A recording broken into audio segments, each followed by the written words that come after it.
Hi guys, welcome to my YouTube channel, and this is Proud Waray, and good morning sa mga ka-cheka babes ko dyan, mga ka-cheka babes. So ayan na nga po, welcome to my YouTube channel. So ngayon po ay gagawa po tayo ng video, is a grocery haul. Pupunta po tayo ngayon sa grocery at samahan niyo po ako magtulak ng ating matulak.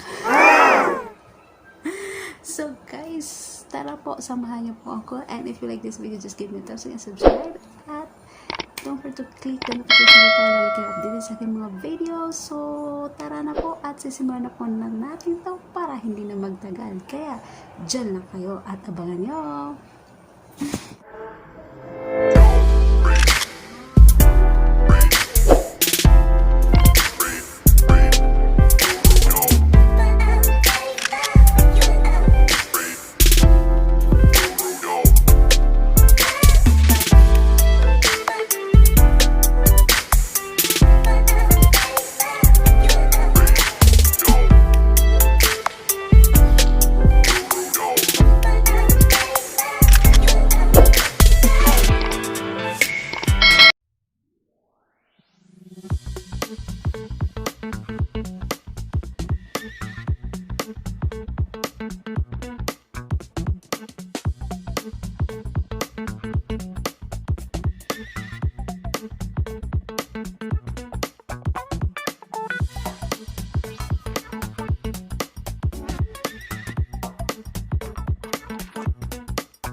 Ayan, so hi guys, welcome to my YouTube channel.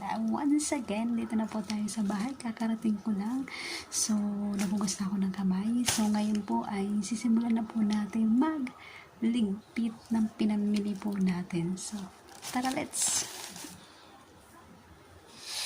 Okay, ito yung mga listahan ko kanina sa pag-grocery, and syempre yung resibo, daming resibo, haba pa ng resibo.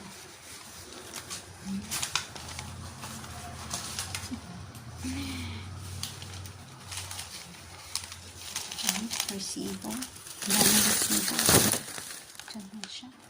And syempre para sa CR, ito naman po is nasa $12 to siya.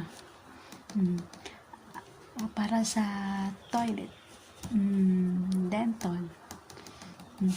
Kaya siya, kasi pag yung ano niya talaga, yung brand na dental is mahal, nasa $20. So pag ang bibili mo ay Fairprice, mas nakakamura. Ang next po natin ay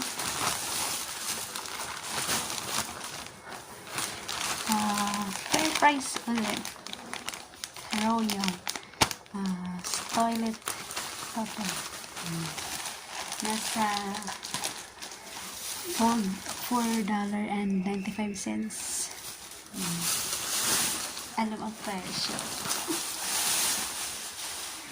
So ito naman ay para sa kitchen towel dito sa kusina. Ang presyo nito naman ay nasa $2.95. cents, diba? $2. And syempre, bumili din ako ng pork belly, pork fillet, and mincemeat.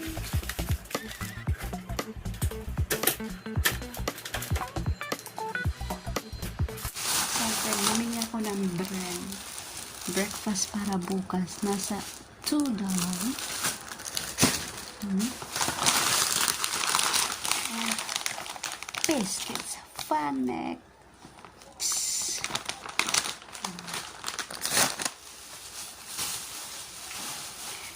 Ano lang yun? Nasa $3.45. Ito naman, yung oyster sauce naman is nasa $1.85. Diba? Ang pera kong dala kanina is nasa $150. Mali. Yung dala ko palang pera kanina is $150. Tama.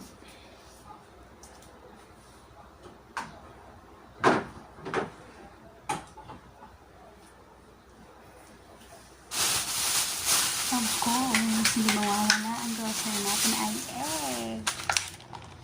Ito namang egg ay nasa $2.75.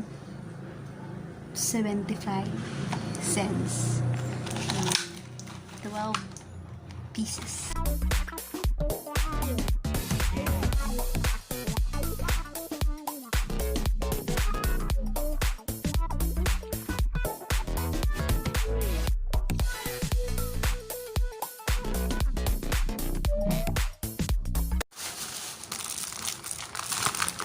And also, bumili din ako ng skin wrap para sa sambusa. Bumili ako nito 3 kasi nasa buy one take one po siya. So, bibili mo dalawa ay nasa $2.95. And syempre bumili tayo ng mga gulay. Yun ang pinaka-importante, gulay guys. Bili tayo ng gulay. Broccoli, ginger, long beans, and onion, white onion. Nasa $2.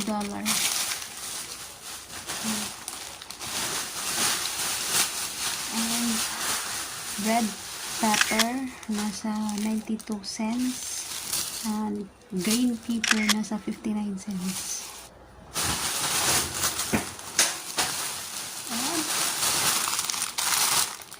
Ito yung gulay nila dito. Chow by Chai. Hong Kong kailan. Makikita niyo po dun sa playlist ko na homemade. Makikita niyo kung paano magluto ng baby corn. Shanghai please.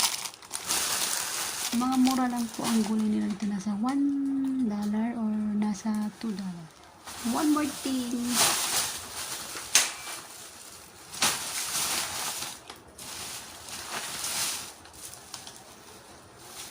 Repolyo, cabbage. Yung cabbage nila po dito ay mura lang. Nasa $1.61. And chicken nuggets.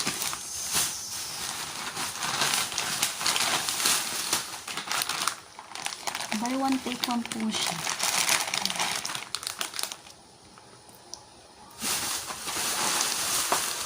At syempre, hindi makakalimutan yung one of my favorite. Nasa $2 po ito. Okay? 71 po ito. Pero kung sa Pilipinas, bumili ka nito, hindi abot ata ng 71. Ata?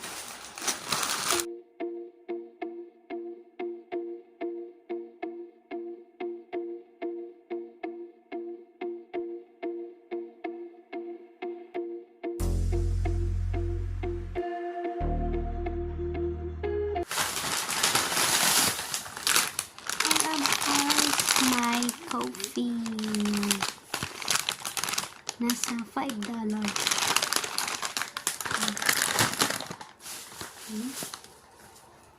Siyempre, stopper, Campbell soup, and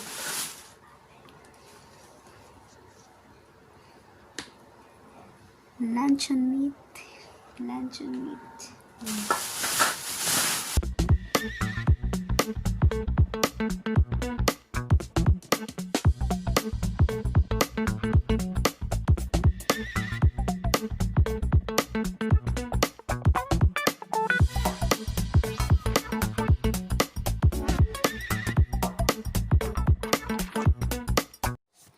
Ayan.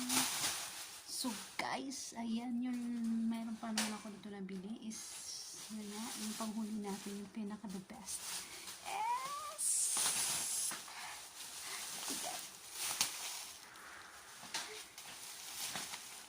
Rice, 5 kilos, nasa $16.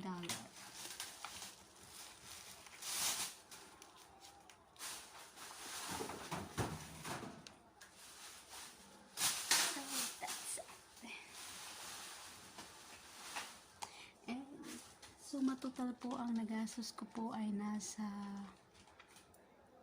$130. $130 po yung nagastos ko. Ito yung mga listahan.